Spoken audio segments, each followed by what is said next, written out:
పరిగణలోకి తీసుకోవాలి కాబట్టి తెలియజేస్తున్నాం. రైట్ రైట్ రామారావు గారు మీరు ఎలా చూస్తారు?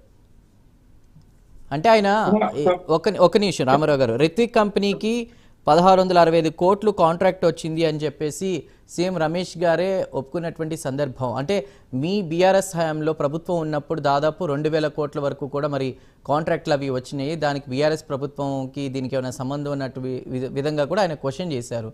అంటే ఈ కాంట్రాక్ట్ సిస్టమ్కి సంబంధించి కూడా ఆయన చేసిన వ్యాఖ్యలు మీరు ఏ విధంగా చూస్తారు?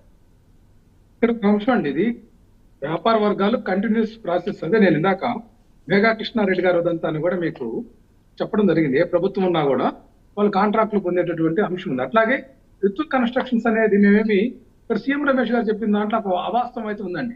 మేము ఎలాంటి కాంట్రాక్టులు చేయట్లేదు అనేది అబద్ధం. ఎందుకంటే ఆయన కంపెనీలు షాడో కంపెనీలు కూడా ఈ తెలుగు రాష్ట్రాల్లో కానీ ఇతర రాష్ట్రాల్లో కూడా కాంట్రాక్ట్ పొందు చేస్తున్నటువంటి మాట వాస్తవం, ఇది ఒప్పుకోవాలి. ఎందుకంటే ఆయన ఒక నిబద్ధత కలిగినటువంటి జాతీయ స్థాయి ఎంపీగా కొనసాగుతున్నటువంటి వ్యక్తి. ఇక్కడ ఒక అబద్ధం అనేది చెప్పడాల్సినటువంటి అవసరం లేదు. అట్లాగే ఇక్కడ మీకు కేటీఆర్ మీద ఏదైనా ఉంటే వ్యక్తిగతమైనటువంటి అంశాలు మాట్లాడుకోండి. అట్లాగే ఈడీ వీటన్నిటిని కూడా సిబిఐని ప్రయోగిస్తామని చెప్పేసి బెదిరించి మాట్లాడటం అనేది ఇది ప్రజాస్వామ్యంలో ఆయనకు తగని పనండి. ఒక ఎంపీగా ఏదైతే సెంట్రల్ గవర్నమెంట్ లో కూటమిలో అధికారంలో ఉన్నారు, ఎన్డీఏ గవర్నమెంట్ లో ఉన్నటువంటి ఎంపీ ఈ విధంగా బెదిరింపులకు పాల్పడటం అంటే ఈ ప్రభుత్వాల మీద అతను మచ్చ తీసుకొచ్చేటటువంటి పరిస్థితే కానీ కేటీఆర్ కి సంబంధించినటువంటి అంశాల మీద మాట్లాడిన తప్పులేదు. సీఎం రమేష్ గారు మాట్లాడిన దాంట్లో ఈ రెండు అంశాల్లో డిఫర్ ఉందండి. ఇది రాజకీయాల్లో అంతా శ్రేయస్కరం కాదు, ఆరోగ్యదాయకం కాదు. అట్లాగే తన కంపెనీ కాంట్రాక్టులు చేసేటటువంటి కంపెనీ ఉంది, తన కాంట్రాక్టులు వ్యాపారాలు నిర్వహించేటటువంటి పరిస్థితి ఉంది, నేనేం చేయట్లేదని అబద్ధం చెప్పడం కూడా ఇది సమంజసం కాదని అనిపిస్తుంది. అట్లా కేటీఆర్ కవిత గారు మా ఇంటికి వచ్చారు, వస్తే రావచ్చు, దానికి ఏమిటి ఎవరెవరు డిస్కషన్స్ ఉంటాయి, తప్పే ఉందండి. రకరకాల పార్టీలు, వైరుధ్యమైనటువంటి వ్యక్తులు రాజకీయాల్లో కలుస్తున్నారు, వ్యాపారాల్లో కలుస్తున్నారు, విడిపోతున్నారు. దానికి తప్పే ఉంది, దాన్ని ప్రస్తావించాల్సినటువంటి అవసరం కూడా ఈ సందర్భంగా లేదు. అంటే ఇక్కడ ఒకటి క్వశ్చన్, ఎలా అయితే ఆంధ్రప్రదేశ్ లో కూటమి ప్రభుత్వం ఇలా వచ్చిందో, ఒకవేళ అలయన్స్ కనుక జరిగి కూటమి ఇక్కడ పోటీ చేస్తే కూటమి మళ్ళీ అధికారంలోకి వచ్చే అవకాశం ఉంది కాబట్టి బీఆర్ఎస్ భయపడుతుంది, భయపడే ఇలాంటి వ్యాఖ్యలు చేశారు కేటీఆర్ అనే దానికి మీ ఆన్సర్ ఏంటి? ఇక్కడ ఒక అంశం అండి, ఇక్కడ ఎన్నికలు ఇప్పటికిప్పుడు ఏం లేవు. ఇక్కడ తెలంగాణలో కూడా ఇంకా చాలా టైం ఉంది.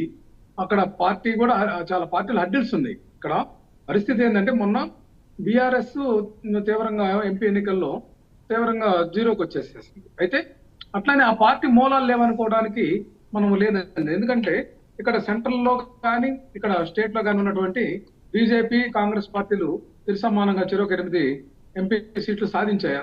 దాంతో వీళ్ళందరూ కూడా ఏదో అధికారంలోకి వస్తామని మాట్లాడుకోవడం అంటే భ్రమ అన్నమాట. ఇక్కడ రకరకాల పరిస్థితులు ఉన్నాయి తెలంగాణలో. వాస్తవంగా ఏంటంటే ఏదైతే కేసీఆర్ గారి మీద అమితమైనటువంటి ప్రేమ ఉంది తెలంగాణ ప్రజలకు. ఎందుకంటే ఆయన నిబద్ధతతోటి చాలా అభివృద్ధి పనులు చేశాడండి.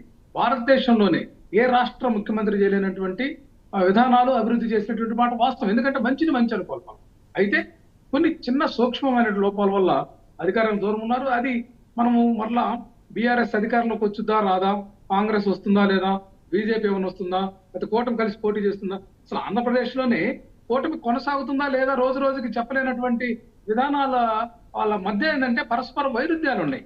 ఎందుకంటే తెలుగుదేశం పార్టీ ప్రాంతీయ పార్టీ, జనసేన పార్టీ దానికి మౌఖికమైనటువంటి నిర్దిష్టమైనటువంటి విధానాలు కానీ స్పష్టత కానీ లేనటువంటి పార్టీ భారతీయ జనతా పార్టీ. జాతీయవాదం, జాతీయ విధానం ఆ పార్టీ ఎలా వచ్చేసిందంటే రాష్ట్రాల్లో అన్ని మింగటమైన అనమాట. మిగతా చిన్న చిన్న పార్టీలన్నీ మింగేసి తాను బలపడాలనేటువంటి ఆకాంక్ష మనం చూస్తా ఉన్నాం. వాళ్ళ డిస్టర్బెన్స్ కానీ ప్రాంతీయ పార్టీలు ఏ విధంగా వాళ్ళు చేస్తారని మహారాష్ట్రలో చూసాం, తమిళనాడు చూసాం. వాళ్ళ గేమ్ అనమాట, అది మైండ్ గేమ్ తోటి భారతీయ జనతా పార్టీ వాళ్ళు సస్టైన్ కావడానికి వాళ్ళు ప్రయత్నం చేస్తారనేది మనకి గత 2 దశాబ్దాలకు అర్థమవుతున్నటువంటి పరిస్థితి.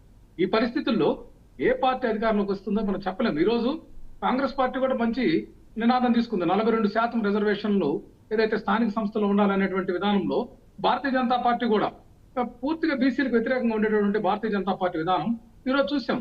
కులగణనలో అదే జనగణనలో కులగణన చేర్చాలని వస్తా ఉన్నారు. ఇక్కడ ఏమైందంటే నియర్ న్యాచురల్ దానికి ఏదైతే సమాజంలో ఉన్నటువంటి అట్టడుగు వర్గాలు లేకపోతే ఎక్కువ మంది ఓటర్లు ఏదైతే చైతన్యమైన ఏ వర్గాలు చైతన్యవంతమవుతున్నాయో ఆ వర్గాలను ఆకర్షించాలని రాజకీయ పార్టీలు పోటీ పడుతున్నటువంటి పరిస్థితి.